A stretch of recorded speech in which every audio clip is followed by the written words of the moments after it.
nós somos formados por corpo, alma e espírito, e nós precisamos estar bem como um todo para trilharmos os nossos dias aqui na Terra da melhor forma possível e de uma forma que agrada a Deus. Isso inclui cuidar não só da nossa saúde espiritual, mas também da nossa saúde física e mental.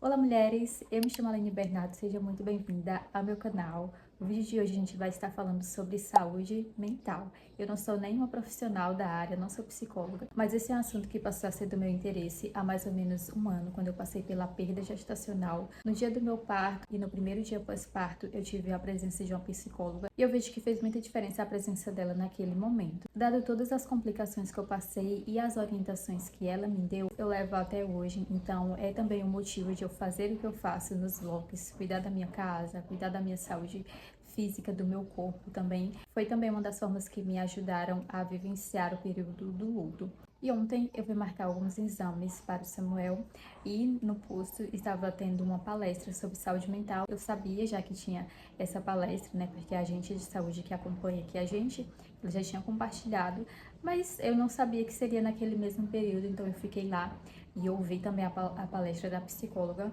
muito boa por sinal. Vocês conseguem perceber esperança ou outras coisas no seu problema? Ninguém consegue, né? Porque a nossa mente ela fica focada para aquilo ali, só para o negativo. Então, quando eu tenho um problema, aí eu converso aqui com a Nádia, Nádia, eu tô passando por essa situação, eu tô assim, a Nádia não vai resolver meu problema. Assim como também eu, psicólogo, não resolvo o problema de ninguém, né? Que as pessoas às vezes têm essa visão. Mas na realidade, a Nádia ela pode me escutar e ela pode falar, ô Tainá, tenta fazer dessa forma, você já pensou em pedir ajuda assim, né? E aquilo ali vai fazendo com que eu veja aquela situação de uma outra forma. E às vezes nós que estamos passando por uma situação, às vezes até já dentro de um adoecimento, às vezes a gente não é capaz de reconhecer, né? E é difícil a gente admitir. Olha, eu tô doente, eu tô precisando de ajuda. É difícil, gente. Porque vem na nossa cabeça o quê? O julgamento das pessoas. A maioria das vezes que as pessoas falam quando se trata de adoecimento da mente é sem vergonha, é besteira, é falta de Deus, é frescura e várias outras coisas que a gente sabe, né?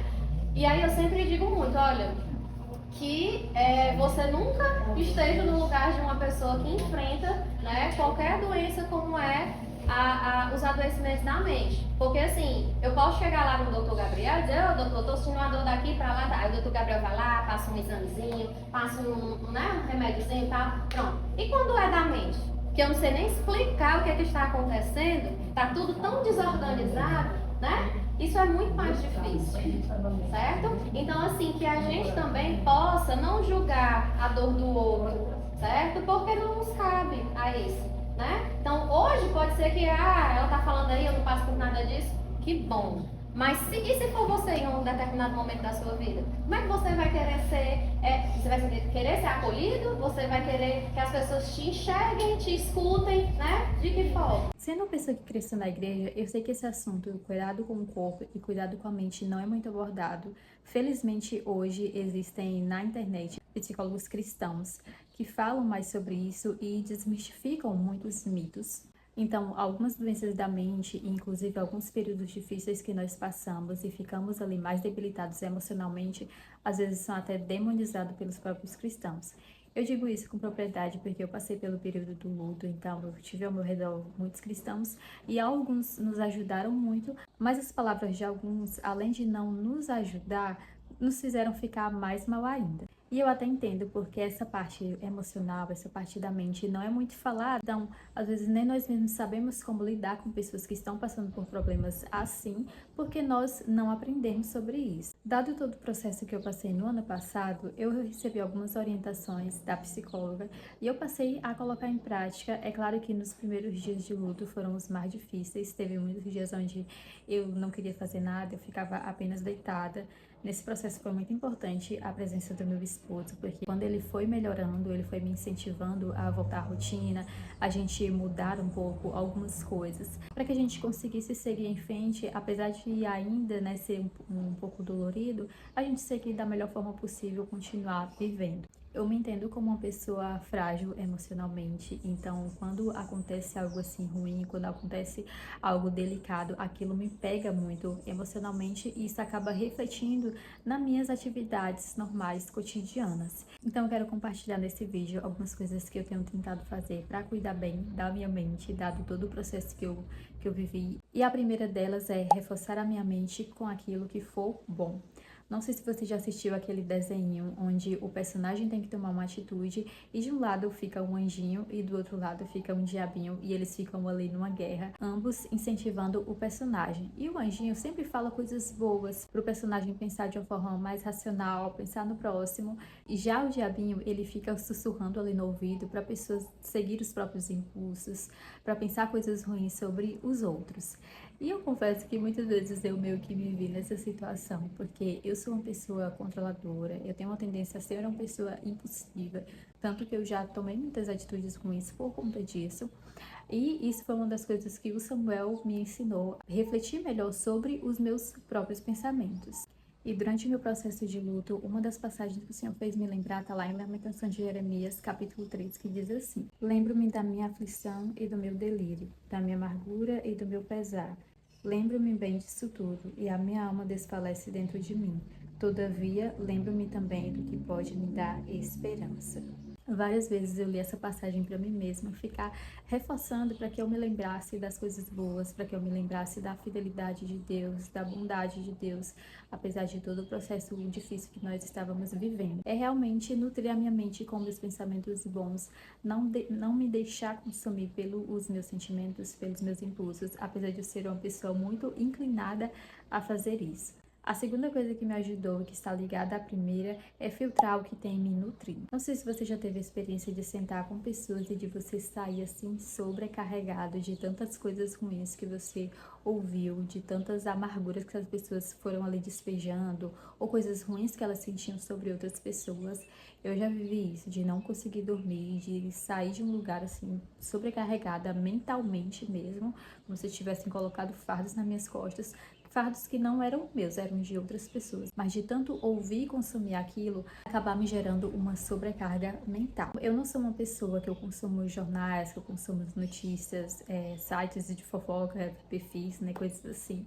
Tanto que tem coisas que acontecem no mundo ou em vida de famosos que, assim, às vezes eu vou ficar sabendo porque outras pessoas estão discutindo, ou que aparece pra mim, assim, no TikTok, vou rolando mais coisas, assim, bem leves, digamos, né? Mas, no geral, eu não consumo notícias, assim, do mundo, coisas que não estão no meu controle, coisas que eu não posso mudar, e notícias, muitas vezes, que podem acabar me deixando muito mal. Com isso, eu não estou dizendo que a gente tem que ser alheio às coisas que acontecem no mundo, que a gente tem que estar meio que nem aí, mas tem coisas que realmente a gente não pode controlar, tem atitudes que não dependem da gente. Então, eu pelo menos sigo essa linha de raciocínio que o que está no meu controle, o que eu posso cuidar, que é da minha família, que é da minha casa, que é do meu trabalho, que é como eu estou servindo na minha igreja, isso que está ao meu alcance, eu vou procurar fazer, eu vou procurar melhorar, mas as coisas que não estão no meu alcance, eu já não me meto. E isso não só com notícias que acontecem no mundo, mas até de familiares, parentes, coisas assim, é uma atitude que eu tomei que me faz muito bem. Aqui eu dei um exemplo de coisas que acontecem assim no nosso cotidiano, mas isso também está ligado a coisas que nós consumimos na internet ou em plataformas de streaming. Estou falando isso porque há uns tempos atrás nós começamos a assistir uma série, eu até compartilhei aqui no canal qual era, essa pegada mais investigativa, suspense. Samuel começou a assistir comigo, a gente começou a gostar bastante. E passou a primeira temporada, foi incrível, chegou na segunda, quando foi pra terceira, quarta, o enredo da série foi começando a mudar, abordando algumas questões de gênero e algumas questões religiosas também. Mas não eram algumas coisas assim, pingadas, sabe? Era uma coisa bem escancarada e uma coisa até em forma de blasfêmia mesmo com a palavra de Deus. E aquilo começou a me deixar muito mal, então a gente costuma assistir antes de dormir e eu ia dormir assim muito mal, muito sobrecarregada mentalmente e aquilo não estava me fazendo bem. E aí eu falei pro Samuel que eu não estava muito bem dessa série estar passando aqui na nossa casa, que pra mim ela já tinha acabado na primeira temporada. E aí depois o Samuel também parou de assistir e assim me senti muito melhor. Então a gente precisa ter muito cuidado com as coisas que nós consumimos, isso é músicas, até mesmo as pregações. porque nada disso são coisas inofensivas, tem um propósito, e da mesma forma que Deus atua no reino espiritual, o diabo também atua no reino espiritual, então nós precisamos estar atentos ao que nós temos nutrido, né, a nossa mente e ao que nós temos nutrido o nosso espírito. A terceira coisa que sempre me ajuda quando eu estou me sentindo sobrecarregada é ter com quem conversar. Já aconteceu de eu estar passando por algum problema ou estar triste por alguma situação e eu apenas ali mandar mensagem para uma amiga como se tirasse um peso das minhas costas. O problema nem era resolvido, mas só do fato de eu falar, de eu colocar para fora, aquilo já me fazia muito bem. E isso não só com amigas, mas até mesmo na igreja, ter pessoas ali que você confia, pessoas que são mais experientes que você e ali você poder compartilhar experiências e receber até conselhos também que vão servir de grande valia para a sua vida. Na nossa igreja, por exemplo, tem pessoas que são mais velhas que a gente e também são casadas há muito tempo. Então, nós, além de admirarmos pessoas assim, a gente acaba também pegando conselhos, pegando experiências de vida. E isso nos faz muito bem, tanto para a nossa vida individual, como na nossa vida como casal. Além de ser bom ter pessoas para conversar, também é bom ser pessoas que estão prontas para ouvir. Então eu fico muito feliz quando, por exemplo, as minhas amigas ou algumas pessoas da minha família mandam mensagem para mim, conversando, às vezes desabafando assim algum assunto só para botar para fora mesmo, sabe? E depois a gente tá rindo, depois a gente tá conversando sobre outros assuntos. E eu fico feliz também de ser essa pessoa que está pronta para ouvir.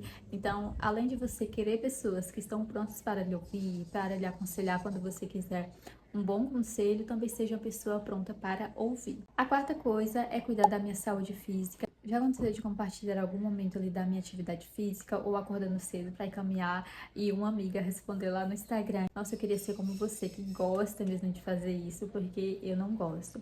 E eu passei a gostar do cuidado físico a partir do momento que eu descobri que me ajuda muito na saúde mental. Eu descobri isso no meu período do noivado, eu organizei o meu casamento, então foi um momento de muita sobrecarga, porque como eu falei, eu sou uma pessoa muito controladora, eu sou uma pessoa que tem essa parte emocional assim muito aflorada. Hoje é bem menos, tem algumas coisas assim que são sérias, mas que eu consigo hoje lidar melhor. No meu período do noivado isso foi uma questão bem delicada pra gente. Então eu passei a fazer funcional a princípio para questão estética mesmo, mas começou a me fazer tão bem mentalmente, além de aliviar também algumas tensões no corpo que eu sentia e que eu sinto até hoje. Por isso que eu continuo fazendo alguns exercícios funcionais em casa. Surtiu muito efeito na minha saúde mental mesmo.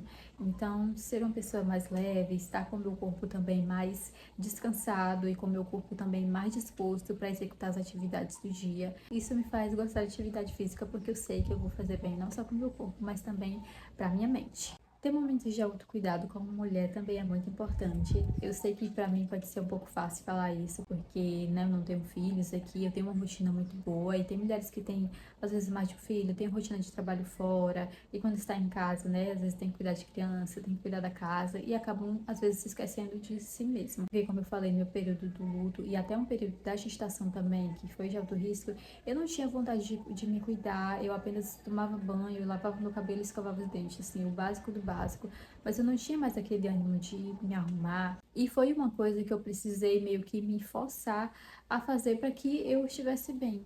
Então, às vezes eu tinha ali preguiça mesmo, tinha desânimo de fazer aquilo, mas quando eu estava, sabe, com o cabelo finalizado, quando eu fazia assim uma maquiagem básica ou vestia uma roupa assim que eu gostava, uma roupa bonita, aquilo já me dava um ânimo. Depois da minha perda gestacional, eu percebi que cada sorriso que eu dava, cada vez que eu me arrumava, que eu cuidava da minha casa, para mim era um passo de vitória. Eu comecei o canal, inclusive, me recuperando desse processo do luto, que eu juntei, né, o cuidado com a casa, com o fato de gostar muito de gravar, do audiovisual, e unir as duas coisas para ser ali também como um hobby, porque para mim até hoje é como um hobby. Uma coisa, inclusive, que eu não acrescentei aqui na lista, mas que falando sobre isso do canal, eu acabei de me lembrar, é a importância de ter hobbies. Ajuda demais no processo.